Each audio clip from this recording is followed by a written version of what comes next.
قواعد کی خلاف ورزی اور ناقص سہولتوں والی اسکول وینز اور بسیں طلباء کی زندگیوں کو خطرے میں ڈال رہی ہے۔ اسی لیے ہر سال تلنگانہ میں تعلیمی اداروں کے آغاز سے قبل ٹرانسپورٹ ڈپارٹمنٹ اسکول گاڑیوں کے فٹنس ٹیسٹ لازمی طور پر کرواتا ہے۔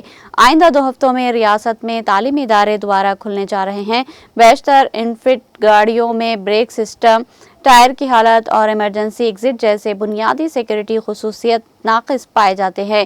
بعض گاڑیوں میں سیٹ بیلٹ اور فرسٹ ایڈ کٹ تک دستیاب نہیں ہوتی۔ ٹرانسپورٹ ڈپارٹمنٹ نے گاڑی مالکان کو ہدایت دی کہ بغیر فٹنس سرٹیفکیٹ کے کسی بھی صورت اسکول ٹرانسپورٹ کی اجازت نہیں دی جائے گی۔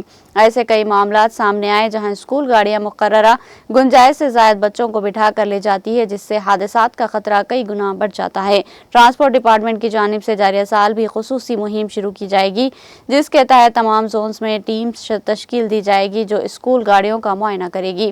ایسے اسکولوں کے خلاف سخت کارروائی کی جائے گی جو بغیر فٹنس گاڑیاں چلا رہے ہیں یا ناقص سہولت والی گاڑیوں کا استعمال کر رہے ہیں۔